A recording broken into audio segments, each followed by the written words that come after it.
¿Alguna vez has sentido que alguien ha enviado mal contra ti y te has preguntado si existe una forma bíblica de protegerte y revertirlo?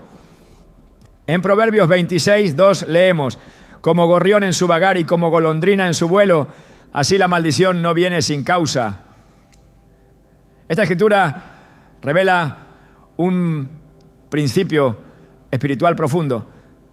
Las maldiciones injustas no prosperan cuando caminamos bajo la cobertura de Dios. Sin embargo, la Biblia también nos enseña que hay actos simbólicos y oraciones de autoridad que pueden reforzar nuestra defensa espiritual. Hoy exploraremos cómo, según las Escrituras, la sal puede ser una herramienta para cortar toda brujería y devolver cualquier mal que haya sido enviado contra ti. Te mostraremos cómo aplicar estos principios con fe y discernimiento. ¿Estás listo para entender lo que Dios tiene reservado para ti cuando eliges caminar en su protección? Desde tiempos antiguos, el corazón humano ha buscado respuestas frente al misterio del mal.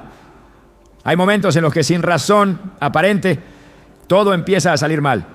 Relaciones que se quiebran sin explicación, puertas que se cierran justo cuando estaban a punto de abrirse, enfermedades repentinas, insomnio constante, ataques de ansiedad sin causa visible o esa sensación persistente de estar siendo observado o cargado por una energía invisible.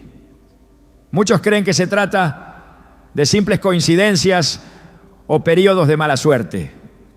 Sin embargo, la Biblia revela que en ocasiones estas situaciones pueden ser resultado de ataques espirituales, incluso de maldiciones enviadas por manos que actúan movidas por la oscuridad. Lo que pocos saben es que también la palabra de Dios establece que ese mal no puede tocar tu vida si estás alineado con su voluntad. Y esa es la verdad que hoy comenzaremos a desentrañar. Una verdad que libera, protege y transforma desde lo más profundo. En Proverbios 26:12 nos dice: como el gorrión en su vagar y como la golondrina en su vuelo, así la maldición sin causa no vendrá. Este versículo es mucho más que una observación poética. Es una declaración de poder espiritual. Lo que nos revela es que toda maldición necesita una grieta, una puerta abierta, una causa para tener efecto. Si no la hay, simplemente no puede prosperar. Es como una flecha lanzada al viento que no encuentra blanco donde clavarse. Esta promesa no es una teoría, es un principio eterno de protección que Dios otorga a sus hijos. Muchas personas, al enfrentar circunstancias adversas, buscan soluciones inmediatas sin preguntarse primero si hay una causa espiritual detrás. Sin embargo, la palabra nos recuerda constantemente que no luchamos contra carne ni sangre, sino contra potestades y fuerzas espirituales del mal en las regiones celestes. Efesios 6:12. Cuando esto ocurre, no basta con intentar resolver las cosas con medios humanos. Es necesario activar las armas espirituales que Dios ha dispuesto para nosotros. Pero antes de hacerlo, es esencial revisar el estado del corazón, porque solo cuando estamos caminando en obediencia, la cobertura de Dios nos envuelve como un escudo que ningún dardo puede penetrar. En el libro de Números, el profeta Balaam fue contratado por Balac para maldecir al pueblo de Israel. Pero cada vez que abría su boca, en lugar de maldecirlos, terminaba bendiciéndolos. ¿Por qué? Porque Israel en ese momento caminaba bajo la obediencia de Dios. Y mientras ese pueblo se mantenía firme en el pacto, ninguna palabra maligna podía echar raíz sobre ellos. Esta historia, más que un relato antiguo, es una ilustración clara de cómo opera la protección divina cuando no hay causa justa para que el enemigo actúe.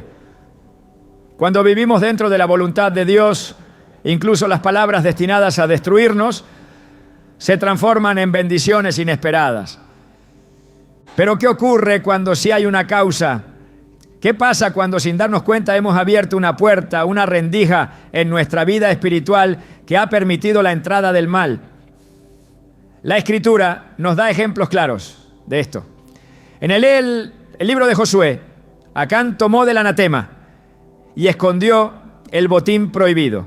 Nadie lo sabía, pero su desobediencia trajo derrota a todo el campamento de Israel. No fue hasta que se confrontó el pecado y se restauró el orden que el pueblo pudo seguir avanzando. Esto nos enseña que el enemigo aprovecha cada oportunidad, cada acto no confesado, cada resentimiento escondido, cada práctica que no honra a Dios para enviar flechas envenenadas a nuestras vidas. Y cuando éstas no son discernidas ni confrontadas, se convierten en fortalezas espirituales que nos estancan, nos oprimen y nos hacen dudar incluso de la presencia de Dios en medio de nuestras batallas. En estos casos, cuando el mal parece tener causa y peso espiritual, Dios no nos deja solos.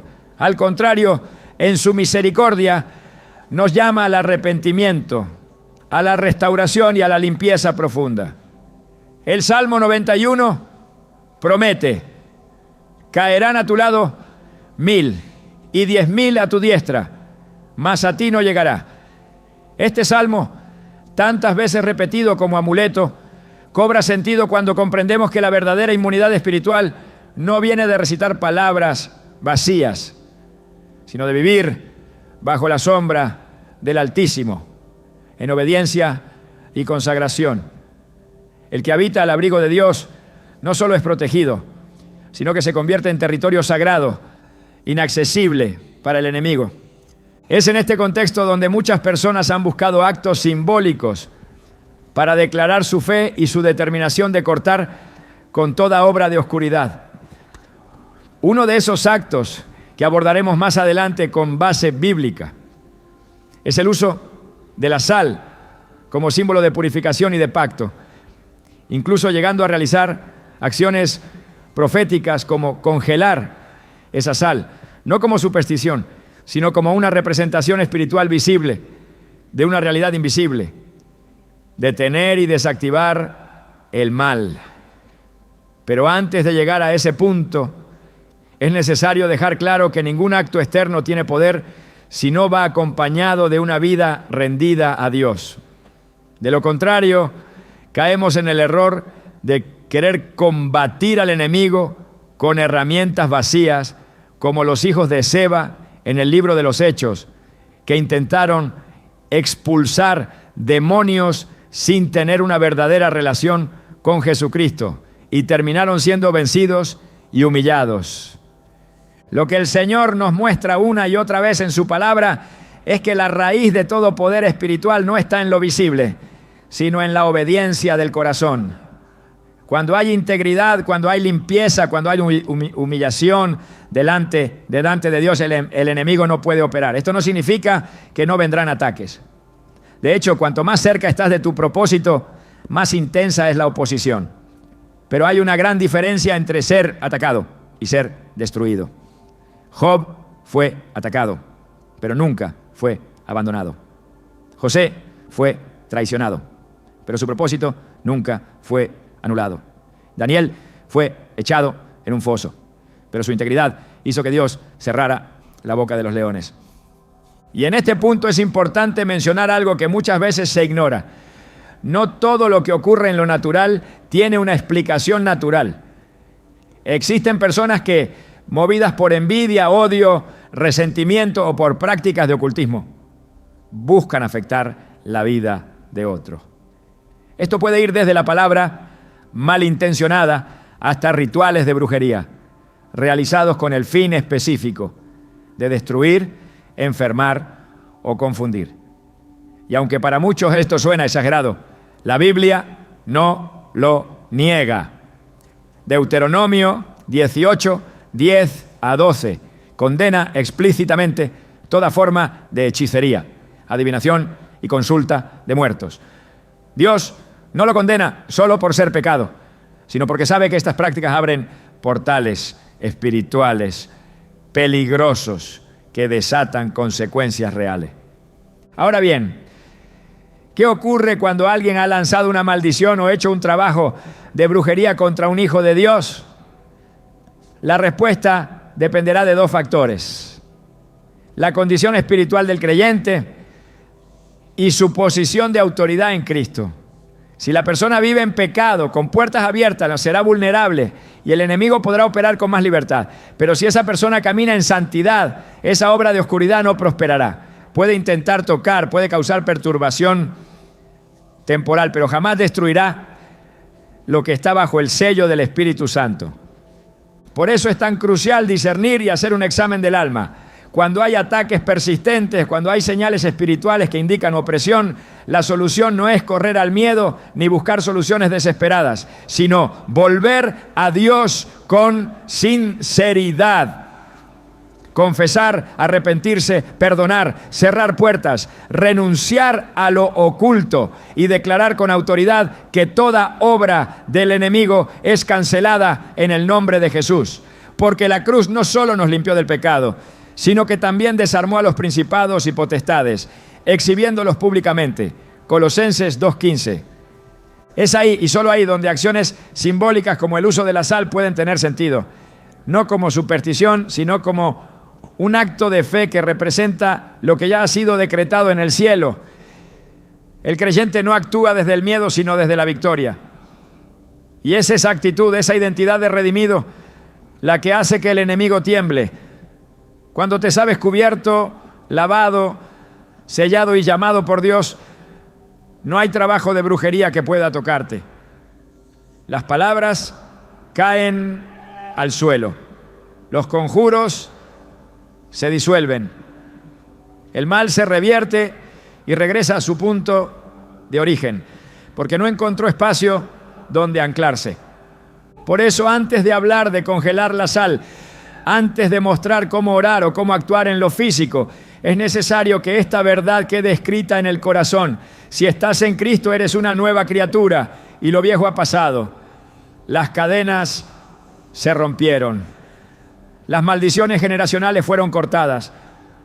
Los pactos ocultos fueron anulados. Eres templo del Espíritu Santo y ninguna arma forjada contra ti prosperará. Esa es la verdad que nos da paz, que nos da fuerza y que nos prepara para lo que viene. A lo largo de las Escrituras hay elementos que Dios ha utilizado de forma repetida, no solo como objetos físicos, sino como símbolos cargados de un poder espiritual profundo. Uno de esos elementos es la sal. Lejos de ser un simple ingrediente cotidiano, la sal aparece en momentos claves de la Biblia, representando pureza, permanencia, consagración y pacto.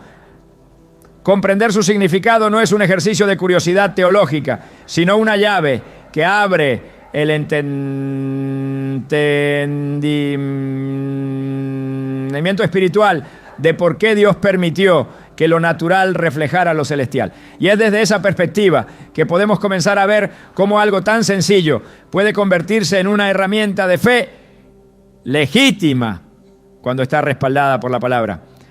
En Levítico 2:13, Dios ordenó al pueblo de Israel: sazonarás con sal toda ofrenda que presentes, y no harás que falte jamás de tu ofrenda la sal del pacto de tu Dios. En todas tus ofrendas ofrecerás sal. Esta instrucción no es menor, no fue opcional. Era una orden específica y continua. La sal debía acompañar cada sacrificio, porque representaba un símbolo visible del pacto eterno entre Dios y su pueblo. Lo que esto nos muestra es que la sal, desde el principio, ha estado asociada a lo sagrado. Era un recordatorio de que todo lo que se ofrecía al Señor debía estar marcado por integridad, permanencia y santidad.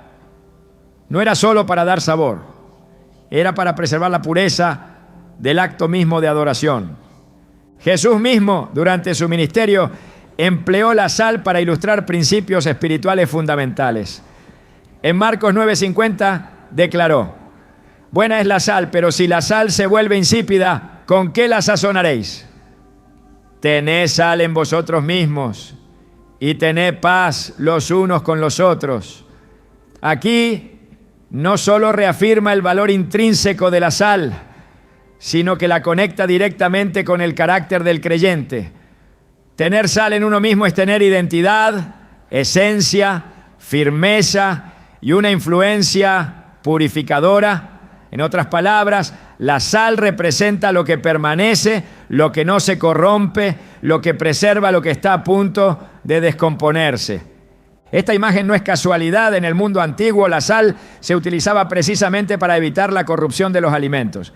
No existían refrigeradores, por lo tanto los alimentos perecederos eran preservados con sal para que no se echaran a perder. Al usar esta imagen, Dios nos está enseñando que la vida del creyente también debe actuar como un agente de preservación espiritual, como algo que impide que el mal avance, que la corrupción se extienda, que la decadencia domine. La sal entonces no solo purifica, también impide la contaminación. Por eso su presencia en los rituales del Antiguo Testamento era constante. Todo lo que se ofrecía sin sal carecía del sello simbólico de lo eterno. En 2 Reyes 2 encontramos un momento particularmente revelador. El profeta Eliseo se encuentra en Jericó, donde el agua de la ciudad es mala y la tierra estéril. El pueblo le pide ayuda y él, por dirección divina, toma un cuenco nuevo, le pone sal y la arroja en el manantial de agua, declarando: así ha dicho Jehová, yo sané estas aguas y no habrá más en ellas muerte ni enfermedad. Desde ese instante las aguas quedaron sanas y la tierra fue restaurada. Este relato no es un acto de magia ni una superstición antigua, es una intervención espiritual usando un acto simbólico ordenado por Dios. La sal fue el instrumento, pero el poder fue de lo alto. Este pasaje demuestra que Dios no desprecia los actos simbólicos cuando están alineados con su propósito. Lo que parecía ser un acto sencillo tenía un respaldo celestial. Dios decidió usar un elemento terrenal para liberar un resultado eterno. La importancia de la sal como elemento espiritual también se hace visible en el uso del término pacto de sal. En Números 18-19, Dios habla con Aarón y le dice: pacto de sal perpetuo es delante de Jehová para ti y para tu descendencia contigo. Esta frase se refiere a la naturaleza inquebrantable del pacto que Dios estaba estableciendo. Un pacto de sal no podía romperse porque la sal en su esencia no se descompone, no cambia, no desaparece. Era una señal de estabilidad, de continuidad, de fidelidad sin interrupciones.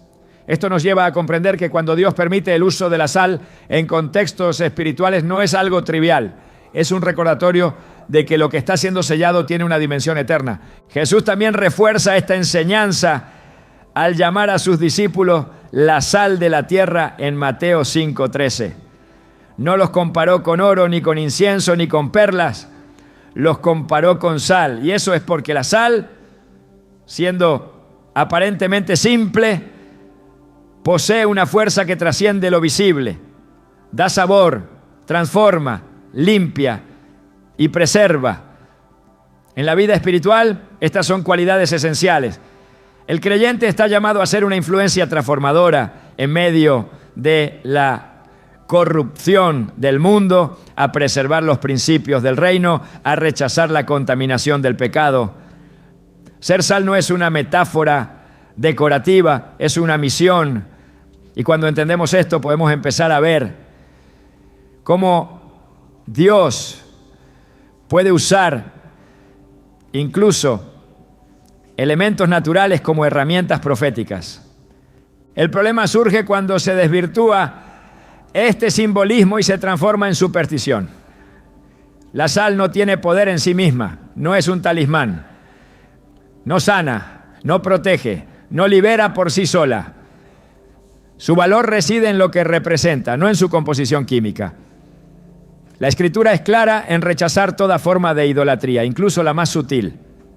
Por eso es tan importante recordar que todo acto físico debe estar sometido a la dirección del Espíritu Santo y fundamentado en la palabra.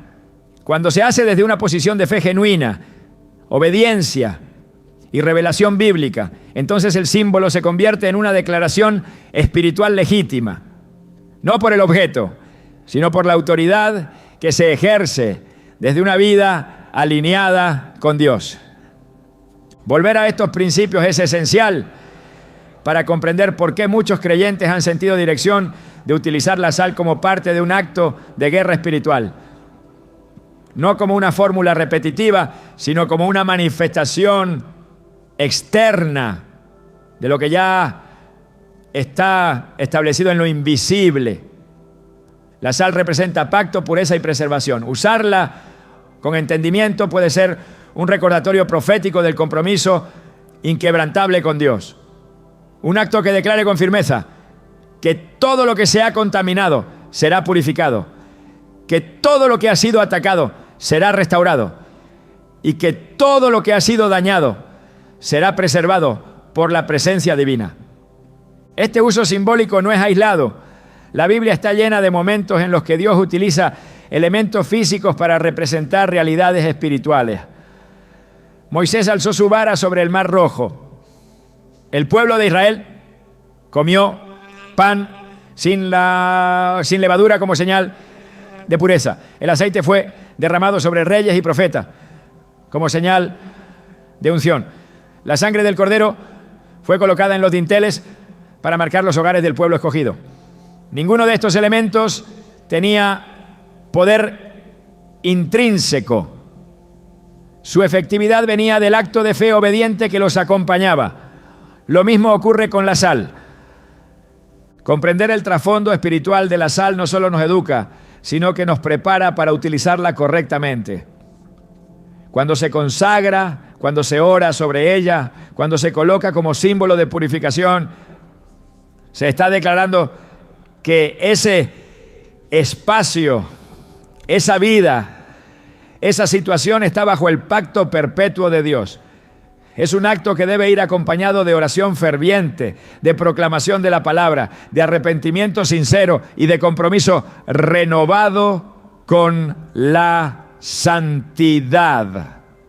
No es una acción mecánica, es una proclamación espiritual. En este contexto, congelar la sal puede ser entendido como un acto simbólico de detener, sellar o bloquear toda obra del enemigo. Pero esa acción, como veremos más adelante, no puede ser simplemente imitada o replicada sin discernimiento. Deben hacer desde una posición espiritual sólida, como una expresión de lo que ya ha sido decidido en lo alto. La sal, al ser consagrada, representa pureza. El acto de congelarla representa detención. Juntos se convierten en un símbolo visual del deseo de sellar el territorio, detener la corrupción, bloquear toda influencia maligna y preservar la presencia de Dios. Pero esto solo es legítimo cuando hay dirección del Espíritu y respaldo bíblico en la intención del corazón. Es esencial entonces que todo acto simbólico esté sustentado en un conocimiento profundo de la palabra. Cuando Jesús enseñó, nunca usó símbolos vacíos. Cada parábola, cada imagen, cada elemento tenía raíz en las Escrituras. El pueblo de Dios está llamado a actuar con sabiduría, no con impulsos. La sal, por tanto, debe ser comprendida como un reflejo del carácter inmutable de Dios, su fidelidad, su pureza, su pacto. Cuando se usa con reverencia y entendimiento, se convierte en una herramienta de proclamación, no de superstición. Esta comprensión nos prepara para avanzar con claridad y autoridad. No estamos recurriendo a elementos mágicos, sino a símbolos que Dios mismo ha utilizado para enseñar principios eternos. Así como Eliseo arrojó la sal para sanar las aguas, Así también hoy podemos declarar restauración y limpieza sobre áreas de nuestra vida que han sido contaminadas, siempre que lo hagamos desde una relación profunda con el Padre y bajo la dirección de su palabra. El creyente debe estar alerta. No todo lo espiritual es de Dios y no todo acto religioso tiene respaldo divino. Por eso es tan necesario escudriñar las Escrituras y dejar que sea el Espíritu Santo quien confirme cada paso. El uso de la sal no es una novedad moderna ni una costumbre importada. Es una enseñanza bíblica que apunta al carácter perpetuo del pacto de Dios con su pueblo. Es una herramienta que, cuando es comprendida correctamente, puede convertirse en un recordatorio visible del poder invisible que nos respalda. En el ámbito espiritual, muchas veces lo visible sirve como una representación de lo invisible. A lo largo de toda la Biblia encontramos cómo Dios usó elementos materiales para manifestar verdades celestiales. Desde la vara de Moisés hasta el aceite de la unción, cada objeto, en manos obedientes, se convirtió en canal de intervención divina. La sal, como ya lo hemos visto, es uno de esos elementos. Pero hay momentos en los que no solo representa pacto y pureza, sino también una acción profética de cancelación y freno ante lo que el enemigo ha querido desatar. Y es aquí donde entra el acto simbólico de congelar sal, no como ritual vacío, sino como un acto de fe que detiene el mal y desactiva todo intento de brujería según los principios establecidos por Dios. Congelar la sal no es un acto mágico, no pertenece al terreno de la superstición. No es una repetición vacía ni una tradición popular sin fundamento.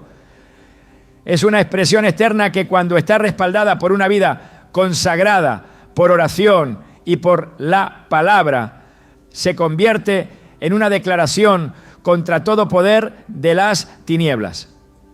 El acto de congelar la sal representa una decisión espiritual, la de detener, sellar y frenar lo que espiritualmente ha intentado avanzar para destruir, manipular o corromper. Esta acción toma mayor fuerza cuando se ejecuta desde una posición de autoridad espiritual, no como una fórmula, sino como un reflejo visible de una verdad celestial. Tal como Eliseo arrojó sal para sanar las aguas, así también el creyente puede declarar por medio de un acto profético que el mal enviado se detiene y pierde toda influencia sobre la vida que ha sido cubierta por Dios. En Mateo 18:18 Jesús dijo: de cierto os digo que todo lo que atéis en la tierra será atado en el cielo, y todo lo que desatéis en la tierra será desatado en el cielo. Esta afirmación poderosa nos revela que hay acciones en la tierra que, cuando son hechas con autoridad espiritual y de acuerdo a la voluntad de Dios, tienen un impacto directo en el ámbito celestial. Atar no se refiere simplemente a palabras dichas con emoción, sino a actos de fe y autoridad que cancelan toda operación del enemigo. En este contexto, congelar sal se presenta como un símbolo de atadura, como una representación visible del freno espiritual que se está decretando contra toda maldición, contra toda palabra de brujería, contra toda obra de confusión o manipulación que ha sido lanzada contra un hijo de Dios. Es importante entender que no todos los ataques espirituales se manifiestan con la misma intensidad ni de la misma forma. A veces son enfermedades persistentes que los médicos no logran explicar. Otras veces son conflictos familiares que surgen de manera inexplicable, divisiones en el hogar, pérdidas económicas constantes, insomnio, opresión nocturna o incluso pensamientos intrusivos que aparecen sin causa lógica. En estos casos, si el corazón está limpio y no hay causa justa para que la maldición tenga efecto, se puede ejercer autoridad espiritual para frenarla. Y al congelar la sal, se hace una proclamación visible que todo intento del enemigo queda paralizado, que toda palabra malintencionada queda sin fuerza y que toda acción lanzada desde la oscuridad es devuelta al lugar de donde salió, sin lograr su objetivo. En Isaías 54:17 se nos garantiza: ninguna arma forjada contra ti prosperará, y condenarás toda lengua que se levante contra ti en juicio. Este no es un simple consuelo, es una promesa activa. Pero su cumplimiento requiere que el creyente sepa quién es, sepa en qué fundamento está parado y sepa cómo ejercer la autoridad que Dios le ha dado. Si una persona vive en obediencia, busca a Dios en santidad y permanece firme en su presencia, entonces puede declarar que todo dardo, todo ataque y toda estrategia del enemigo queda sin efecto. Y cuando lo hace, puede acompañar esa declaración con un acto simbólico que represente lo que ha decretado en el ámbito espiritual. Congelar sal no es un gesto vacío.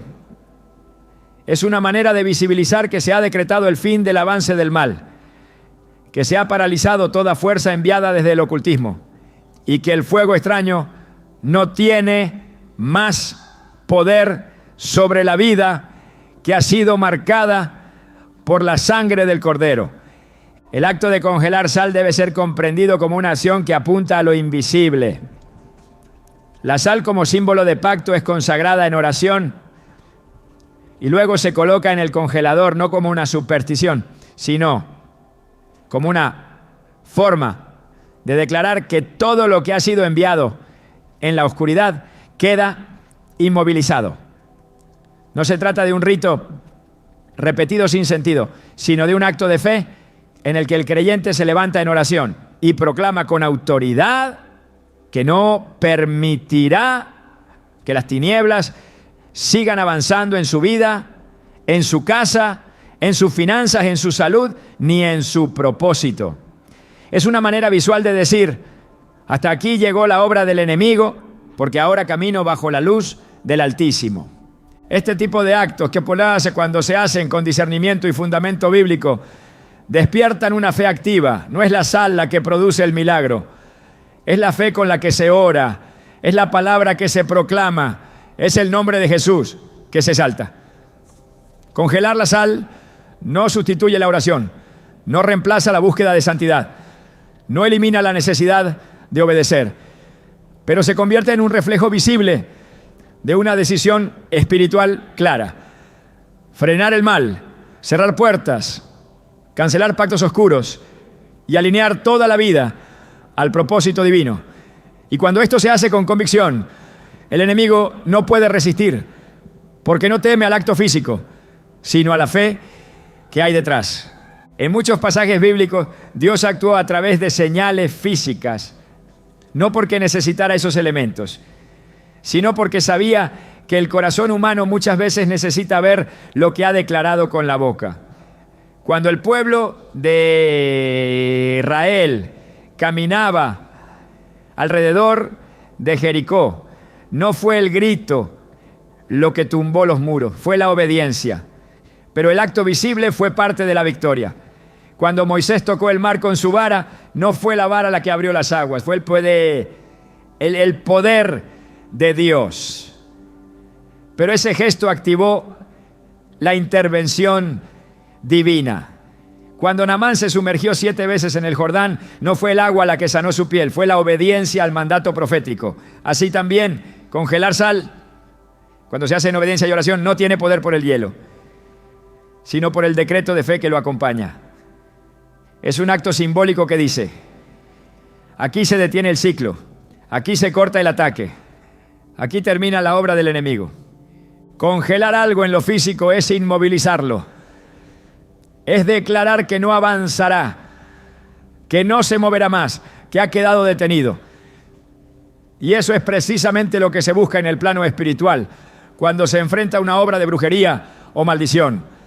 Declarar que ese intento de opresión no tendrá progreso, que su energía es estancada, que su camino es bloqueado, no por el poder de la sal, sino por el poder de Dios operando en el creyente que conoce su autoridad. Así como se ata en la tierra y se ata en el cielo, así también se declara un freno en lo natural que refleja el freno espiritual ya establecido en oración. Es vital que quien decida realizar este acto lo haga desde una posición de limpieza espiritual. No se puede declarar el fin de la obra del enemigo si al mismo tiempo se tiene odio, falta de perdón o prácticas ocultas no confesadas. La autoridad nace de la pureza y es desde esa posición que se puede tomar la sal, consagrarla con oración y colocarla en el congelador como símbolo de una victoria ya declarada. No para manipular resultados, sino para expresar una verdad espiritual, que en el nombre de Jesús todo plan de las tinieblas ha quedado detenido, neutralizado y sin poder. Esta acción debe ir acompañada por una oración firme, no una repetición vacía, sino una declaración consciente de que se cierra toda puerta abierta, se cancela toda palabra contraria, se corta todo lazo no santo y se proclama que la sangre de Cristo cubre cada área de la vida, porque sin oración, sin palabras, sin fe genuina, el acto se convierte en un simple gesto. Pero cuando hay autoridad espiritual, cada movimiento, cada palabra, cada paso se convierte en una espada en el mundo invisible. Y eso es lo que verdaderamente desactiva el poder del mal. Congelar la sal en este sentido no debe ser visto como una solución mágica ni instantánea. Es parte de una vida espiritual activa, de una búsqueda constante de la presencia de Dios, de una guerra espiritual en la que cada acción está fundamentada en la verdad. Y esa verdad es que el mal no tiene la última palabra, que el enemigo ya fue vencido, que toda artimaña del infierno queda desactivada cuando el pueblo de Dios se levanta en oración, en santidad y en fe. No hay trabajo oculto que resista la luz. No hay maldición que supere la cruz. Y no hay cadena que no se rompa cuando el nombre de Jesús es proclamado desde un corazón rendido. En esta batalla la sabiduría es clave. No se trata de buscar soluciones automáticas, ni de copiar actos externos sin entendimiento. Se trata de caminar bajo la guía del Espíritu, de conocer las Escrituras, de vivir una vida que respalda lo que se declara. El acto de congelar sal tiene valor cuando nace desde esa verdad. No es una fórmula, es una expresión de una fe viva que no solo ora, sino que también actúa. Una fe que no solo espera, sino que también se levanta y declara. Una fe que no teme al mal porque sabe que el poder de Dios es superior. Quienes caminan con Dios no necesitan temer la brujería porque han sido sellados. No necesitan vivir con miedo porque han sido lavados, pero sí deben permanecer atentos, firmes y revestidos con la armadura espiritual. Y si en ese camino sienten dirección de hacer una declaración visible de la victoria espiritual ya obtenida, entonces pueden tomar la sal, consagrarla y colocarla en el congelador con una sola convicción: que toda obra de las tinieblas ha quedado congelada, detenida y anulada por el poder del reino que no conoce derrota. La guerra espiritual no es simbólica, es real, pero también lo es la victoria que Dios promete a quienes le buscan en espíritu y en verdad. Y cada vez que un hijo de Dios se levanta con autoridad, el enemigo retrocede, porque no puede resistir a una vida consagrada, porque no puede tocar lo que ha sido cubierto por la sangre, porque no puede operar donde hay luz. Y es desde esa convicción que se declara con firmeza: el mal ha sido frenado, la obra ha sido desactivada y la victoria está asegurada. No por actos externos, sino por el poder de aquel que reina por los siglos de los siglos.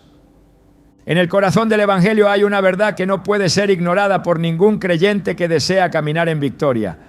Jesús no solo vino a salvar, vino a establecer su autoridad sobre todo poder, sobre toda oscuridad, sobre todo espíritu que se levante contra la voluntad del Padre. Esta autoridad no fue simbólica ni limitada, fue completa, real, operativa. Y lo más impactante es que esa misma autoridad fue delegada a quienes creen en Él para que ninguna obra del enemigo prospere, para que todo plan de las tinieblas sea desactivado, para que cada trampa espiritual quede sin efecto.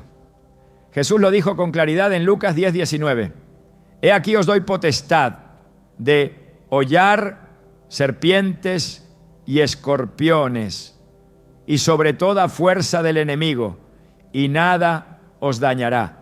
No es una promesa parcial, es una proclamación directa, sin margen de duda. Toda fuerza del enemigo queda sujeta cuando el Hijo del Hombre actúa por medio de quienes viven en su nombre. No se trata de repetir frases de victoria sin entenderlas. Se trata de asumir una posición espiritual. El enemigo no retrocede ante gritos, retrocede ante autoridad. Y la autoridad no se imita, se recibe por relación. Esa autoridad no se activa por imitación externa, sino por convicción interna. Viene como resultado de estar bajo el gobierno de Cristo, porque solo quien se somete puede ejercer gobierno. Cuando Jesús se enfrentó a los espíritus inmundos, no necesitó rituales ni fórmulas. Bastaba con su voz. Marcos 1:27 lo registra. ¿Qué es esto? ¿Una doctrina nueva? Con autoridad manda aún a los espíritus inmundos y le obedecen. Esa autoridad no fue para impresionar, fue para liberar. Y ese es el mismo propósito de hoy, usar la autoridad de Cristo no para alardear, sino para quebrar yugos, para cancelar maldiciones, para desactivar brujería, para devolver el mal a su origen, sin permitir que destruya lo que Dios ya ha cubierto. El creyente que comprende esta verdad deja de temer, no porque ignore la realidad del mal, sino porque conoce la superioridad de su posición en Cristo. No hay comparación entre las obras de las tinieblas y el poder de la luz. No existe lucha equilibrada entre Dios y el enemigo. La cruz marcó el final del poder absoluto de las tinieblas sobre el ser humano. Colosenses 2:15 lo explica con contundencia. Y despojando a los principados y a las potestades, los exhibió públicamente, triunfando sobre ellos en la cruz. Esa victoria no fue privada ni parcial, fue pública, completa, irreversible. Y esa victoria es la que cada creyente hereda, no como observador, sino como participante activo. Por eso, cuando se enfrenta a una manifestación de mal, ya sea directa o disfrazada, la primera respuesta no debe ser el miedo, sino la afirmación: estoy revestido con la autoridad de Cristo. Y desde esa posición decreto el fin de toda obra maligna. La guerra espiritual no es ficción ni metáfora, es una realidad constante, pero no se libra con armas humanas, ¿no?, sino con armas espirituales. Segunda de Corintios 10:4 lo confirma. Porque las armas de nuestra milicia no son carnales, sino poderosas en Dios para la destrucción de fortalezas. Estas fortalezas pueden tomar muchas formas: pensamientos repetitivos que atormentan, palabras malintencionadas que siembran ruina, ataques invisibles que traen confusión, brujerías disfrazadas de ayuda espiritual, pactos hechos en secreto para destruir lo que Dios ya ha edificado. Frente a todo esto, el creyente no se queda pasivo, se levanta, no con fuerza propia, sino con autoridad celestial. Y esa autoridad no necesita argumentos, porque cuando se ejerce desde una posición real de sujeción a Cristo, es imposible que no haya respuesta del cielo. La autoridad no se improvisa, se construye, se cultiva en lo secreto, se afianza en la obediencia, se afirma en la intimidad con Dios. No es el volumen de las palabras lo que intimida al enemigo, es el respaldo espiritual que esas palabras llevan. Cuando Jesús fue tentado por el diablo en el desierto, no lo venció con carisma ni con experiencia, lo venció con la palabra. Mateo 4:10 lo recoge así: vete, Satanás, porque escrito está: al Señor tu Dios adorarás y a Él solo servirás. En ese momento el enemigo no discutió, se retiró, porque el poder de la palabra, declarada desde una posición de santidad y rendición, es un arma que el infierno no puede resistir.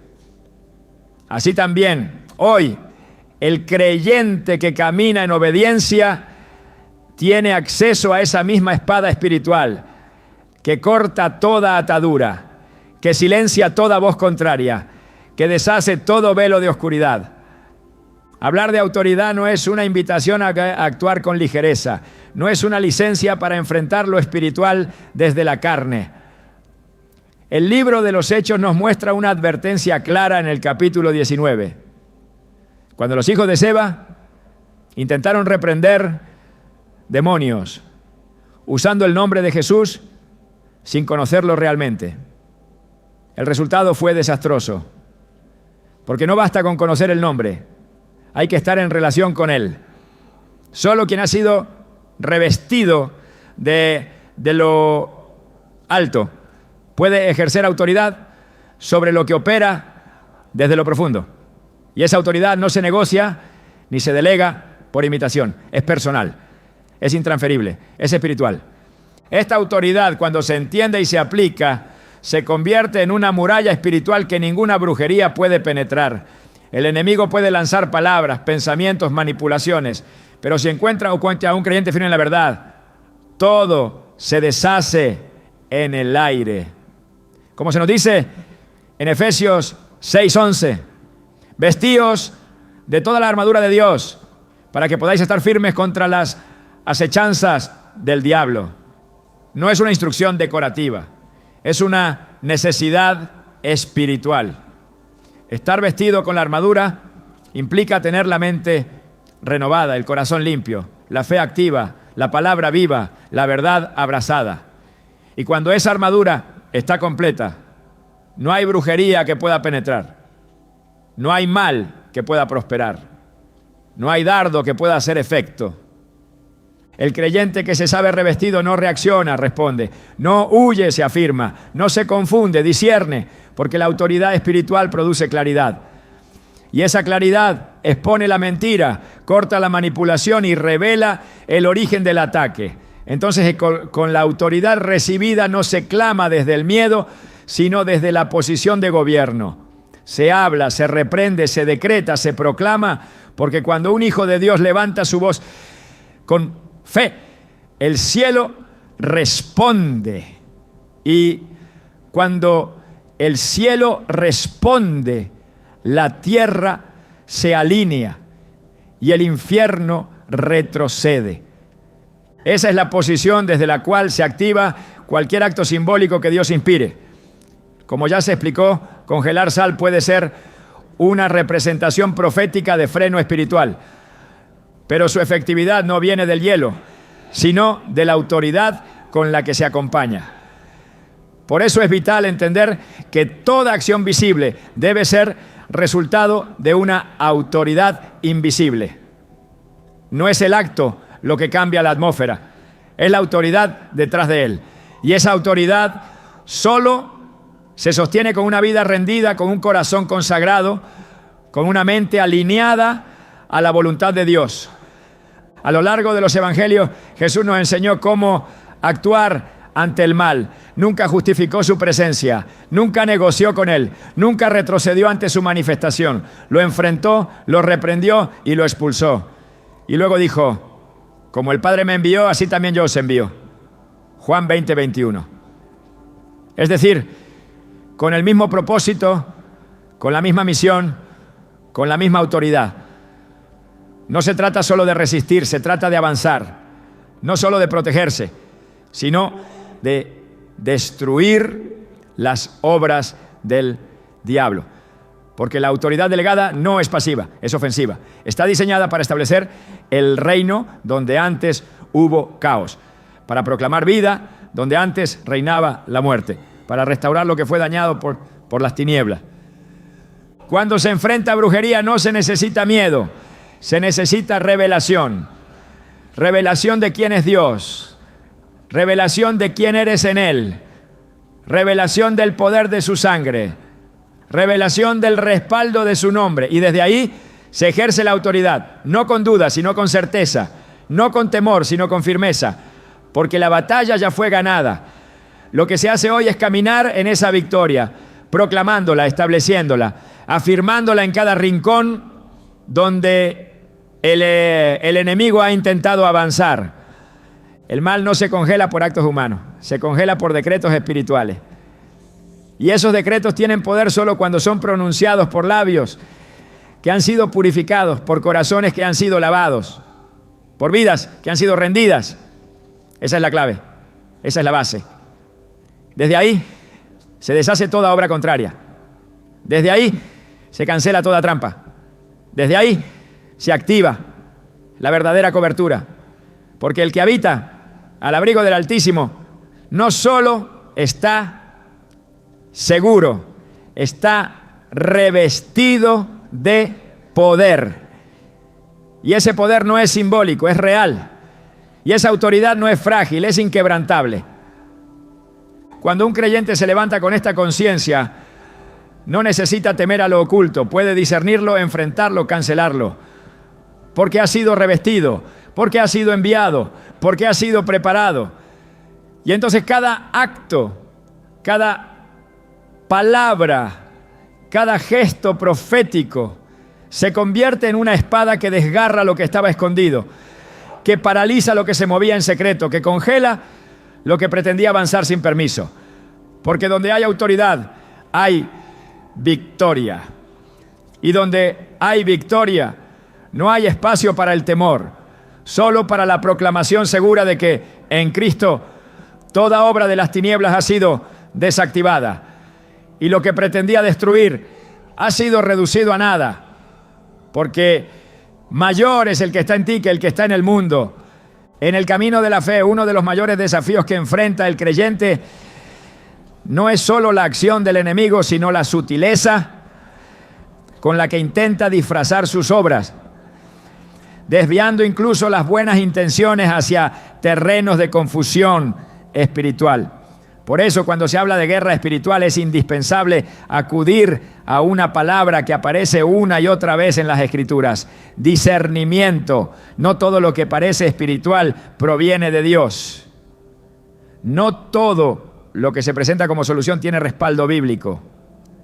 Y cuando se trata de enfrentar maldiciones, brujería o cualquier obra de tinieblas, la línea que separa la fe del error puede tornarse delgada si no se está firmemente anclado en la verdad.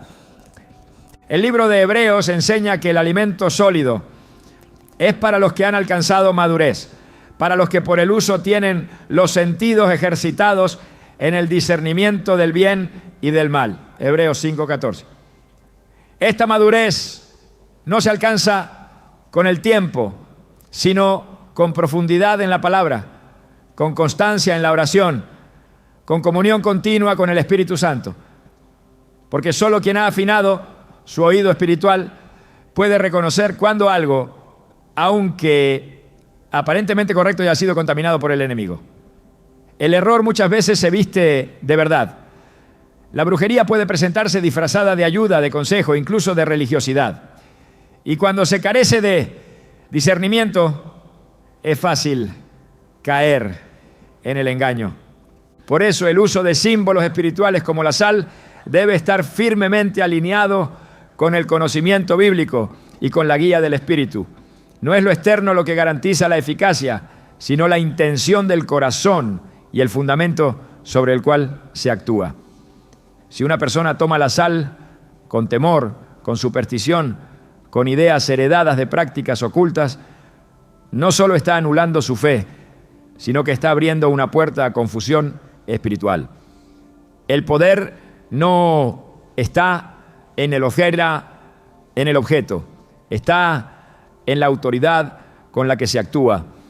Y esa autoridad solo se sostiene cuando se discierne la diferencia entre lo santo y lo profano. El profeta Ezequiel recibió una advertencia contundente sobre la necesidad de enseñar al pueblo a hacer esta distinción. En Ezequiel 44:23 se le encomienda que enseñen a mi pueblo a discernir entre lo santo y lo profano, y les enseñen a distinguir entre lo impuro y lo limpio. Esta responsabilidad no se limita al Antiguo Testamento. En la actualidad, la Iglesia está llamada a caminar con claridad espiritual. Porque cuando no se distingue entre lo puro y lo impuro, entre lo legítimo y lo manipulado, se abre el camino al error. Muchos han confundido prácticas proféticas con rituales vacíos. Han atribuido poder a elementos en lugar de al espíritu. Han sustituido la revelación por costumbre. Y eso es lo que el enemigo busca, que se desactive el poder real de Dios mediante la adopción de formas huecas. Por esta razón, cada vez que se toma un paso en el ámbito espiritual, debe hacerse con entendimiento. La sal puede representar pacto y purificación, pero nunca debe convertirse en un objeto de dependencia. El acto de congelarla puede tener valor simbólico, pero jamás debe sustituir la oración, la consagración ni la obediencia. La palabra de Dios nunca autoriza prácticas que operan desde el miedo. Todo lo contrario. Segunda de Timoteo 1:7 afirma: porque no nos ha dado Dios espíritu de cobardía, sino de poder, de amor y de dominio propio. Esa declaración es un filtro que puede aplicarse a cada acto espiritual. ¿Esto nace del miedo o de la autoridad? ¿Es una reacción o una proclamación? ¿Busca manipular lo invisible o se apoya en la verdad revelada? Discernir es también identificar cuando un pensamiento, aunque repetido y compartido por muchos, no proviene de Dios. En la guerra espiritual, las estrategias del enemigo muchas veces apelan a la emoción, a la tradición, a lo que parece lógico. Pero la lógica del reino no es la del mundo. Lo que el mundo desprecia, Dios lo honra. Lo que el mundo considera débil, Dios lo usa para confundir a los sabios. Y así también, lo que muchos consideran inofensivo puede ser una puerta abierta a la manipulación espiritual. Por eso todo acto debe pasar por el filtro de la palabra, porque solo ella discierne las intenciones del corazón. Congelar la sal puede ser una herramienta profética, sí, pero solo cuando se ejecuta desde un corazón limpio, desde una mente renovada, desde una comprensión clara de que el poder proviene de Cristo y no del símbolo. El enemigo no teme al hielo ni al mineral. Teme a una vida que camina en santidad. Teme a una mente que piensa con claridad espiritual. Teme a una voz que decreta con revelación. Teme al creyente que no se deja llevar por emociones ni por costumbres, sino que se afirma únicamente en lo que el Espíritu le revela. Ese creyente no actúa por impulso, sino por dirección. No repite lo que vio, sino que ejecuta lo que ha entendido. Y esa es la diferencia entre una fe viva y una religión vacía. En todo lo que se haga, la clave está en el discernimiento. No es el acto lo que impresiona al cielo, es la obediencia. No es la forma lo que frena el mal, es la verdad con la que se camina. Por eso, más que aprender actos, se necesita formar carácter. Más que acumular técnicas, se necesita buscar sabiduría. Porque solo así se desactiva el engaño. Solo así se camina en victoria. Solo así se devuelve el mal, no con métodos humanos, sino con autoridad divina. Y cuando eso ocurre, el reino se establece, la luz prevalece y el enemigo no encuentra lugar donde operar, porque ha sido discernido, ha sido enfrentado y ha sido vencido. Cuando una vida ha sido tocada por la gracia de Dios, no basta con cerrar puertas al enemigo. Es necesario también llenar cada espacio con la presencia del Espíritu Santo. Una casa limpia pero vacía no es garantía de protección. Jesús lo advirtió con claridad en Mateo 12, 43 a 45, cuando explicó que el espíritu inmundo, al salir del hombre, vuelve y encuentra el lugar desocupado, barrido y adornado. Y al no hallar resistencia toma consigo otros 7 espíritus peores que él y regresan. Este principio revela que la limpieza espiritual debe estar siempre acompañada de proclamación, llenura y consagración. Porque la batalla no se gana solo con expulsar lo malo, sino con establecer lo santo. Por eso toda acción que busque revertir el mal enviado debe culminar en una proclamación firme de la palabra. No se trata de gritar, sino de declarar con fe lo que Dios ya ha dicho. En Jeremías 1:9-10, el Señor tocó la boca del profeta y le dijo: he aquí, he puesto mis palabras en tu boca, para arrancar y para destruir, para arruinar y para derribar, para edificar y para plantar. Esa es la autoridad que se transfiere a todo creyente cuando habla alineado a la Escritura. Las palabras ya no son humanas, son herramientas de edificación o de demolición espiritual. Cuando se proclama que toda maldición queda anulada, cuando se declara que la sangre de Cristo cubre cada área de la vida, cuando se levanta la voz con convicción, no se está pronunciando un deseo, se está decretando una verdad respaldada por el cielo. Pero además de declarar, también es necesario llenar el ambiente con lo que agrada a Dios. La limpieza espiritual no se limita a reprender lo malo. Implica una consagración activa, un compromiso real, un estilo de vida que refleje santidad. Porque la victoria espiritual no se sostiene con un solo acto, sino con una caminata diaria en la luz. Romanos 12:1-2 nos exhorta a presentar nuestros cuerpos en sacrificio vivo, santo, agradable a Dios, y a no conformarnos a este siglo, sino a ser transformados por la renovación de nuestra mente. Ese es el camino que impide que el mal regrese. Esa es la muralla invisible que rodea al creyente que ha sido limpiado. Y es en este contexto donde la proclamación se vuelve una práctica permanente, no como repetición mecánica, sino como un estilo de vida. Proclamar no es solo hablar, es creer, asumir, vivir lo que se dice. Por eso el salmista escribió: he creído, por tanto, he hablado. Salmo 116:10. Lo que se cree se confiesa. Y lo que se confiesa con fe transforma ambiente, rompe ataduras, libera lo oprimido. Es por eso que una oración de limpieza espiritual, cuando es pronunciada con entendimiento y con respaldo de una vida rendida, tiene efectos poderosos, porque no depende de fórmulas, sino de la autoridad del que la pronuncia. Y cuando esa oración se une a una proclamación diaria de la palabra, todo entorno comienza a alinearse con el orden de Dios. Este proceso de limpieza no puede ser superficial, debe ser profundo, constante, arraigado en la verdad, porque el enemigo siempre buscará una entrada. Pero cuando todo está consagrado, cuando cada pensamiento ha sido sometido a Cristo, cuando la atmósfera se llena con alabanza, cuando la boca declara solo lo que edifica, entonces no queda espacio para la oscuridad. No se trata de mantener un ritual, se trata de vivir una realidad. Una limpieza que empieza en el alma, que se extiende al cuerpo, que se manifiesta en el entorno. Una proclamación que no cesa, que se renueva cada día, que se fortalece con cada verdad recibida del cielo. Y cuando eso sucede, toda obra del mal es expulsada sin retorno. Porque la luz no deja lugar para la tiniebla. Porque la verdad, cuando es proclamada, siempre tiene la última palabra.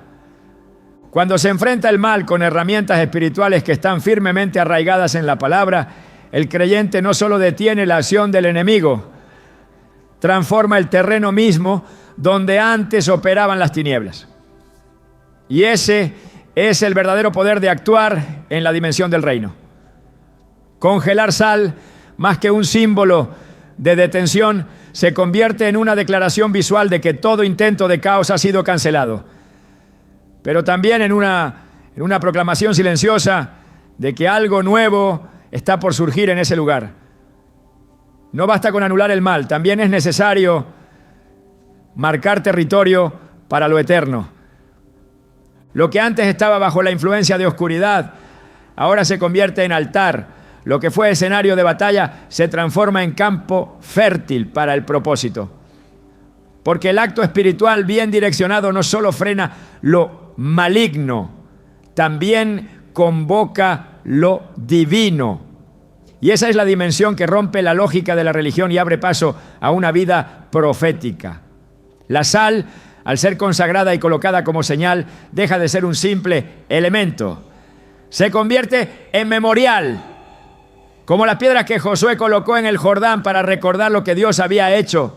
Así, también cada acto hecho en fe deja una marca visible de que en ese lugar, en ese tiempo, en esa situación, Dios intervino. Y ese es el verdadero final de toda guerra espiritual. No solo que el mal sea vencido, sino que el reino se establezca. Porque donde la luz permanece, el enemigo no regresa. Y donde Dios habita, nada queda igual.